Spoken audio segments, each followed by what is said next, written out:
I do not like the idea of adulthood that I was taught when I was a kid.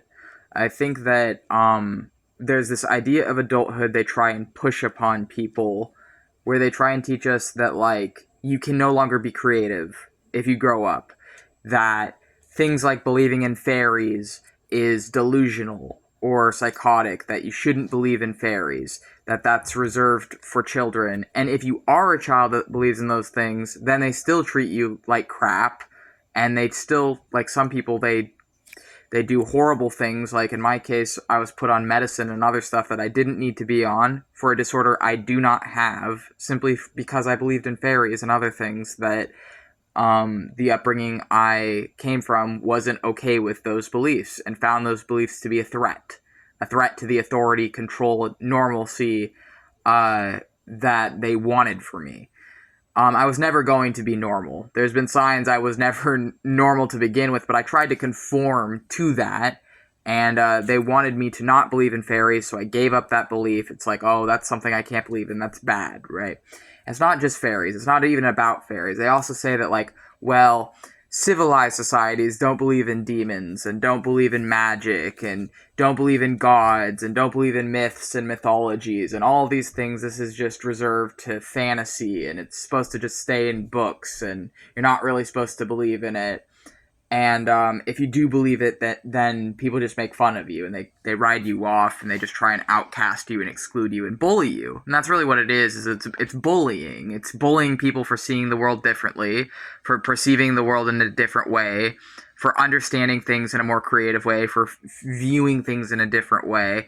And they say, oh, well, you can't believe in those things because those things, humans don't need it anymore. We don't need that anymore. We don't need gods. We don't need myths. We don't need religions. We don't need any of this. This is all just stuff from our past that we should leave behind for progress of the future. And the future doesn't have any of that. The future and adulthood doesn't have fairies or demons or jinn or ghosts or the supernatural or anything other than just humans and our way or the highway. And who cares about nature and preserving things, because it doesn't matter. We're gods now. We're just God now. And not in like a left-hand pathway, but in a way of like, or a Western occult left-hand pathway, but in the way of like what we say goes. And if the people ruling the world say that these things are just ridiculous and just childhood fancies, then that's all they are. It's just fairy tales. It's not real. And anyone that says otherwise, just write them off and bully them and call them crazy or whatever. And I think that this idea of adulthood and this idea of modern life and this idea of being mature by giving up all of these things is complete bullshit. And I think that ultimately it shall be humanity's undoing, and that, yes, maybe we did as humans create things like gods, myths, fairies, demons, jinn, ghosts. Maybe we did as humans create the supernatural, but maybe we need it. And just giving it up and saying that it's all just nonsense or whatever, I think that that's not made us better as a species. It's not actually made humanity more advanced. That's not made us better. What we have going on in the USA right now is a fascist dystopian empire ruled, maintained, and ran in blood and torture of minorities and marginalized people.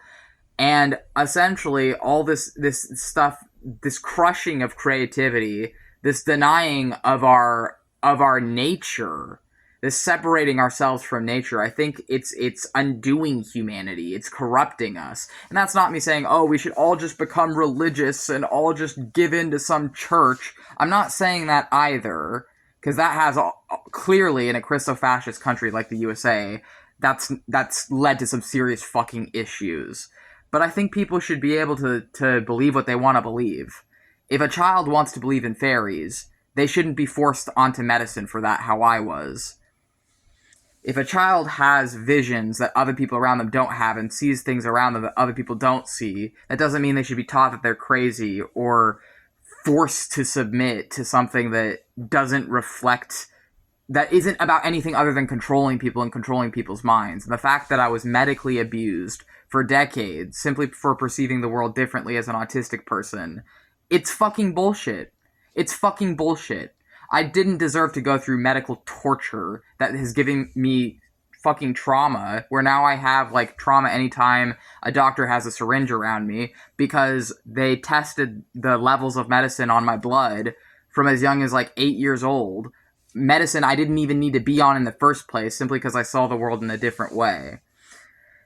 Anyways, I guess, like, part of why I'm making this is I just think this idea of adulthood where, like, you just have to give up all these beliefs or whatever because that's the future and that's progress and that's adulthood, is not having creativity and not having fantasy and not having fairy tales and not having legends or myths or religions or anything like that, and just being fully just thinking that material reality is the only thing that is and there's nothing else beyond material reality. I just think we've lost a lot as a species in that, and I think that it destroys people. I think it's destroying us. I think it's completely separating us from nature. It's making us all selfish and egotistical and narcissistic and sociopathic, and I think that there is a way to be spiritual without it being just about cults or controlling people or lying to people or using people for money or attention or anything else. I think there is a path. There is a way to believe in all of these things, to believe in gods, fairies, jinn, fae, whatever else, to believe it in an authentic, healthy, constructive way. And I think that telling people that, well, when you grow up, you just have to give all that up, I think that's a bunch of fucking bullshit. And, I guess that, like, I also think that religion isn't necessarily the answer to these problems, or at least not for everyone. And maybe there is no answer to these problems, but I think that just judging people simply for perceiving the world differently or providing an ulterior way of life isn't helping anything either. And there's no fucking reason I should have been put on all those fucking medications for a disability I don't even fucking have, simply because what I actually have is that I'm autistic. And additionally, what I actually have is that I'm a trauma survivor. And the reason I was fucking seeing scary fucking shit and scary visions as a child is because I was being abused. The visions were reflecting what child me couldn't convey to the doctors. It's like I'm not what people have told me that I am. I know I'm not. I know who I am. But they don't listen. They just see whatever they want to see, and that's it. And I know that some people do get it, and I'm thankful that there are people out there that get it, but it's just really fucking annoying when, like, like the thing is like, the monster wasn't in my head. The monster was in my home. The monsters was never the visions in my mind as a child. The monster was in my home. The monster is the one that gave me multiple lifelong disabilities aside from my autism that I'm going to have to live with for the rest of my life now because he couldn't stand being around his child without laying his hands on us. Anyways, I think that, like, it's all a bunch of fucking bullshit. Fantasy actually provides relief to the pain of human suffering in existence. Mythology is something that, yes, we did make all these gods and all this other stuff, but we also need it, and it's healing, and there's a way to engage with this stuff healing, and that doesn't mean that it's all, like, fiction or all just make-believe. There is something here. There's something here people are missing, and writing it all off, and saying we have to just give it up to be heading for the future or whatever. That's the idea of atheism I was raised under. The idea of atheism I was raised under when I was raised as an anti-theist. I had a half Christian, half atheist upbringing. I was taught that anyone that believes in anything spiritual is delusional. I was taught that religion is psychosis. I was taught there's no difference between spiritual psychosis and spirituality and religion. I was taught that the occult is a cult. I was taught a bunch of fucking lies. I was also taught that anyone religious or spiritual is a danger and threat to me in my survival. I was taught all these fucking lies that really, it's not better than Christofascism or Christian fascism to be taught that sort of stuff in certain forms of fascist atheism. And anti-theism, at least the form of it I was raised under, absolutely is fascist atheism, because it's a making an us versus them narrative that is saying that anyone that believes in anything outside of just material existence, like, doesn't deserve equality, doesn't deserve equal rights, doesn't deserve equal treatment. And that's the same fucking logic Christians use, because Christians say, or the fascist ones, I mean, in particular, say, follow us or go to hell. That's what they say. Follow us and our one true God or go to hell forever. And then they put people in hell on earth, is what they really do. And these types of anti-theist atheists that teach that, like, spirituality and religion is all just, like, psychosis or whatever, they're doing the same thing, dressed different. They're saying, follow our way and our rules, and that material existence is all there is, or we'll put you in hell. Except instead of it being like an afterlife thing, it's just them bullying, harassing, and ostracizing and torturing people for being different, like autistic people and queer people like me. And it's like essentially they do the same fucking thing. Fascist Christians and fascist atheists do the same thing. And they don't have to... That's the other thing, is that fascists don't have to call themselves fascists to be fascist, because fascism and totalitarianism is mass-scale bullying. It's what happens when hatred becomes the law of the land. When hatred, apathy, and ignorance becomes more important than feeling with your heart. And I think that that's really what the importance of mythology is, that our modern-day society has completely taken for granted, is that it teaches people to open their heart, and it teaches people to open their mind, and it teaches people to be more compassionate. And there are very important lessons in a lot of these stories, and you don't have to take myths as literal to appreciate myths. I don't have to think that like, I mean, look at, for an example, like, do I literally believe in the Nephilim from the Book of Enoch as a sorcerer that works with the Watchers of Enoch as Satan, since the Book of Enoch is one of the origin stories of Satan? Sometimes perhaps part of me does, or parts of me do. Other times I don't. But you don't have to think that there was literally giants or literally Nephilim or literally angel-human hybrids or whatever to appreciate some of the lessons in the Book of Enoch, or to appreciate some of the symbols. Well, I mean, the lessons I'm going to be taking for it is frankly completely different from the lessons that a monotheistic person reading that same text would take from it. But that's the thing, is like different people can learn different things from myths. Myths and stories teach people empathy. It teaches people to open their mind. It teaches people to think about things in different ways. And again, I guess it depends, because someone could read the same text and take completely different meanings from it, and it actually decrease their empathy, unfortunately, if they take it literally rather than symbolically, because that's part of the dangers, especially with a lot of stories that are associated with, like, shit to do with, like, demons and angels and other stuff and God. People use such stories to justify they weaponize these stories to hurt people like me. But the ironic thing is that in reading these same stories, I've actually found a defense against the cruelty, apathy, carelessness, and cruelty of these same Christian fascists that would use such stories to hurt people like me. I've actually found great relief from the suffering of my life in such stories. And I don't think it has to be like stories like the Book of Enoch. It could be any mythology. It could be any mythology. Any of these stories, even modern stories. We tend not to view like modern fantasy stories as mythology, but the thing is like ancient mythologies was also written by humans, so the only difference is the emphasis and weight humans put on it, the gravity of the weight of belief people put on it. And it's like, I don't have to think that, like, for example, the mythology of, like, Norse mythos with, like, the whole shit with, like, Ragnarok or whatever, I don't have to think that that's literal to appreciate some of the Norse teachings, or specifically to appreciate Loki as a character and to believe in Loki and follow him as a god.